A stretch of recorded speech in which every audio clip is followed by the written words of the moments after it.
नमस्कार। प्रादेशिक समाचार के साथ मैं मुग्धा तिवारी। पहले मुख्य समाचार। अग्निवीरों को रक्षा मंत्रालय, सशस्त्र पुलिस बल और असम राइफल्स की रिक्तियों में 10% मिलेगा आरक्षण।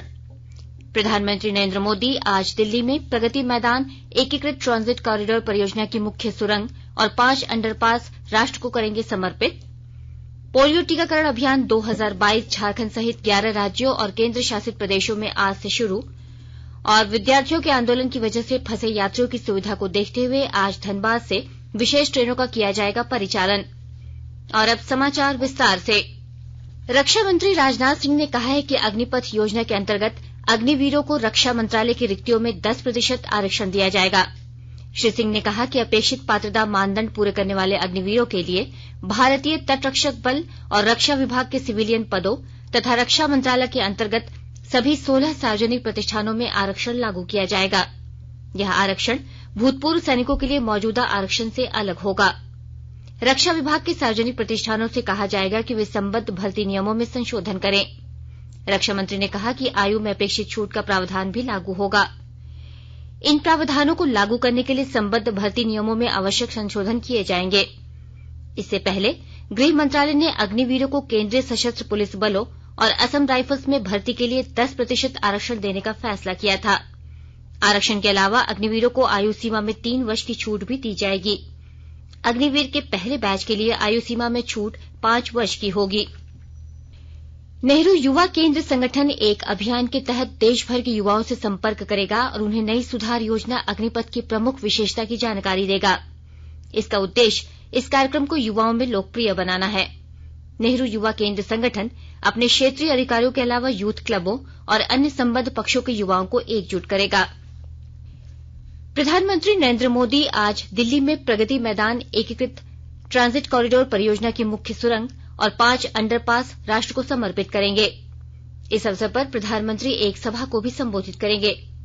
यह परियोजना प्रगति मैदान पुनर्विकास परियोजना का हिस्सा है। इसे 920 करोड़ रुपए से अधिक की लागत से बनाया गया है। इसका उद्देश्य प्रगति मैदान में विकसित किए जा रहे नए विश्व स्तरीय प्रदर्शनी और कन्वेंशन सेंटर तक निर्बाध और आसान पहुंच प्रदान करना है। मुख्य सुरंग प्रगति मैदान से होते हुए पुराना किला रोड के जरिए रिंग रोड को इंडिया गेट से जोड़ती है। यह परियोजना यातायात की सुचारू आवाजाही के लिए स्मार्ट फायर प्रबंधन, आधुनिक वेंटिलेशन और स्वचालित जल निकासी, डिजिटल रूप से नियंत्रित सीसीटीवी और सुरंग के अंदर सार्वजनिक घोषणा प्रणाली जैसे नवीनतम वैश्विक सुविधाओं से लैस है। प्रधानमंत्री नरेंद्र मोदी आज नई दिल्ली के इंदिरा गांधी स्टेडियम में 44वें शतरंज ओलंपियाड की ऐतिहासिक मशाल रिले की शुरुआत करेंगे। प्रधानमंत्री इस अवसर पर लोगों को संबोधित भी करेंगे। अंतर्राष्ट्रीय शतरंज महासंघ ने ओलंपिक मशाल की तरह इस वर्ष पहली बार शतरंज ओलंपियाड मशाल की शुरुआत की है। भारत विश्व का पहला देश होगा जहां शतरंज ओलंपियाड रिले आयोजित की जाएगी। शतरंज में भारत की महत्वपूर्ण उपलब्धियों और देश में शतरंज संस्कृति के सम्मान में शतरंज ओलंपियाड रिले अब से हमेशा भारत से रवाना होगी और सभी महाद्वीपों की यात्रा करते हुए मेजबान देश पहुंचेगी। अंतर्राष्ट्रीय शतरंज महासंघ के अध्यक्ष अर्कैडी दोरकोविच प्रधानमंत्री नरेंद्र मोदी को मशाल सौंपेंगे। इसके बाद श्री मोदी ग्रैंड मास्टर विश्वनाथन आनंद को मशाल देंगे। प्रधानमंत्री नरेंद्र मोदी ने काबुल में करते परवान गुरुद्वारे में कायराना आतंकी हमले पर दुख व्यक्त किया है। श्री मोदी ने एक ट्वीट में इस निर्मम हमले की निंदा की और श्रद्धालुओं की सुरक्षा तथा उनके अच्छे स्वास्थ्य की कामना की है। आकाशवाणी के ताजातरीन समाचारों के लिए आप हमारी वेबसाइट newsonair.com पर लॉग ऑन कर सकते हैं। ताजा समाचार ट्विटर हैंडल @AIRNewsAlerts और Facebook page all India radio news पर भी उपलब्ध है। आप प्रादेशिक समाचार एकांश के ट्विटर हैंडल @AIRnews_रांची और फेसबुक, इंस्टाग्राम पेज तथा YouTube channel AIR news Ranchi पर भी हमारे बुलेटिन सुन सकते हैं। प्रादेशिक समाचार आप आकाशवाणी रांची से सुन रहे हैं और अब पेश है कोरोना से बचाव के कुछ संदेश। कोविड-19 से बचाव और सुरक्षित रहने के 3 उपाय। मास्क लगाएं, 2 गज दूरी है जरूरी, सुरक्षित दूरी रखें, हाथ और मुंह साफ रखें।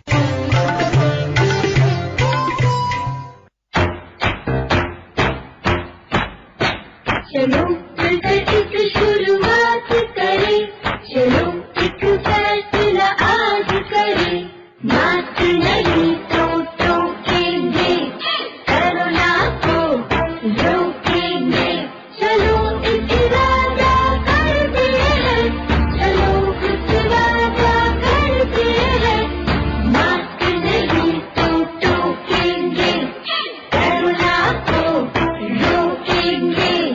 भारत सरकार द्वारा जनहित में जारी। प्रादेशिक समाचार में आपका एक बार फिर से स्वागत है। पोलियो टीकाकरण 2022 अभियान आज से 11 राज्यों और केंद्र शासित प्रदेशों में शुरू होगा।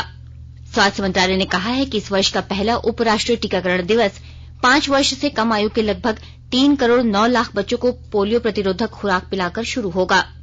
यह अभियान बिहार, चंडीगढ़, दिल्ली, गुजरात, हरियाणा, झारखंड, महाराष्ट्र, पंजाब, राजस्थान, उत्तराखंड और पश्चिम बंगाल में शुरू किया जा रहा है।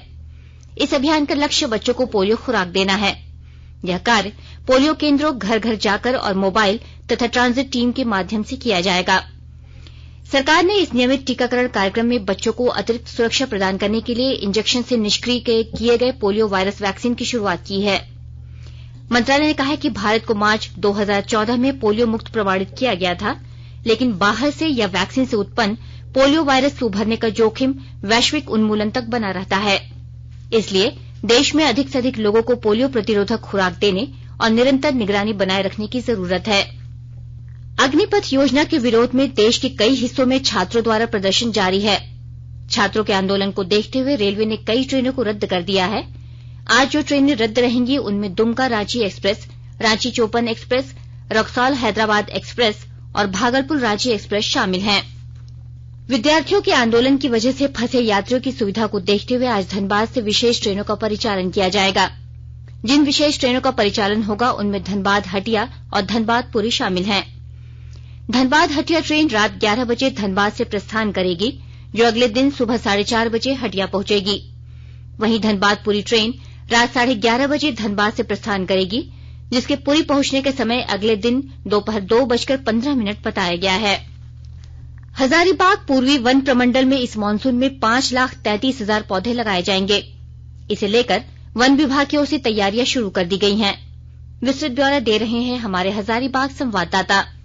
वन विभाग मानसून को लेकर वृहद पैमाने पर वृक्षारोपण करने की तैयारी में लगा हुआ है। इस बाबत हजारीबाग पूर्वी वन प्रमंडल ने फलदार व छायादार पौधे लगाने की पूरी तैयारी कर ली है। गिरिडीह, बोकारो एवं हजारीबाग जिले के विभिन्न स्थानों में राज्य एवं केंद्र सरकार के द्वारा विभिन्न योजनाओं के तहत 5,33,000 फलदार व छायादार पौधे लगाए जाएंगे। इसे लेकर पूर्वी वन प्रमंडल की विभिन्न पौधशालाओं में शीशम, गंभार, बेल, शरीफा, नीम, आम, पीपल समेत अलग अलग प्रजाति के पौधरोपण के लिए तैयार किए जा रहे हैं। हजारीबाग पूर्वी वन प्रमंडल पदाधिकारी सौरभ चंद्रा ने बताया कि वृक्षारोपण के लिए पहले से गड्ढे तैयार कर लिए गए हैं। रोपित किए जाने वाले पौधों में नमी बरकरार रखने के लिए विशेष इंतजाम किए जा रहे हैं। गौरव प्रकाश, आकाशवाणी समाचार, हजारीबाग।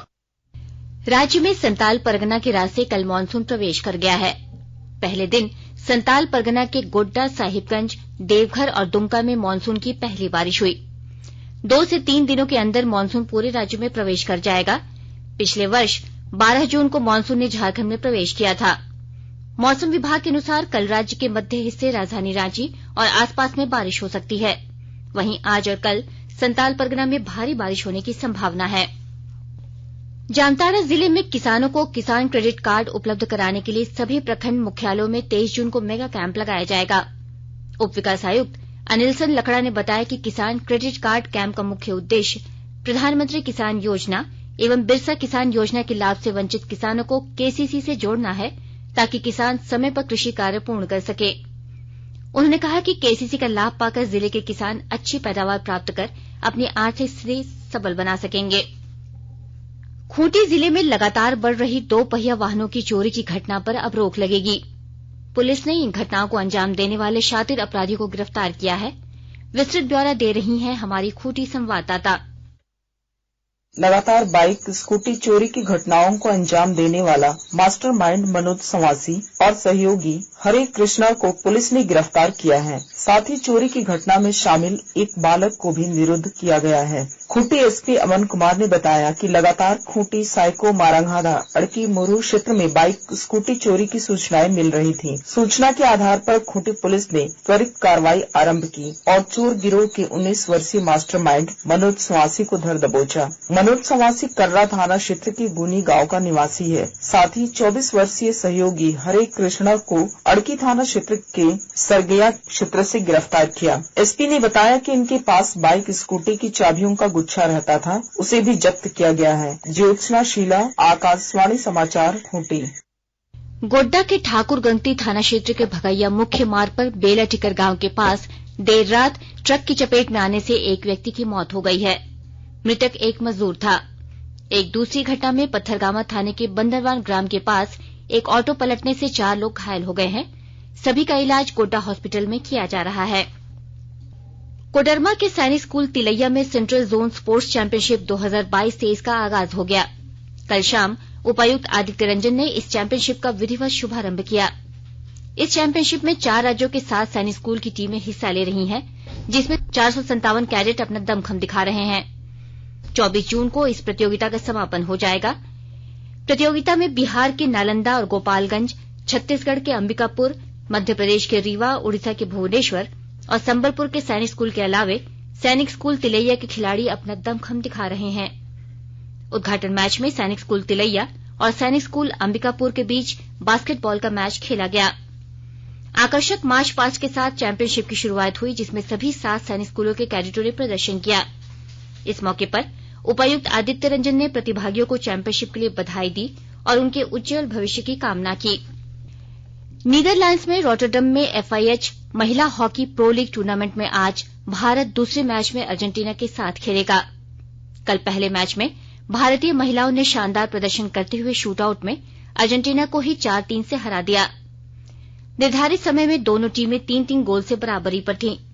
अंक तालिका में भारत 10 मैचों से 22 अंकों के साथ तीसरे स्थान पर है, जबकि अर्जेंटीना 14 मैचों से 38 अंक लेकर शीर्ष पर है। भारत 21 और 22 जून को अमेरिका के साथ भी खेलेगा। और अब अखबारों की सुर्खियां।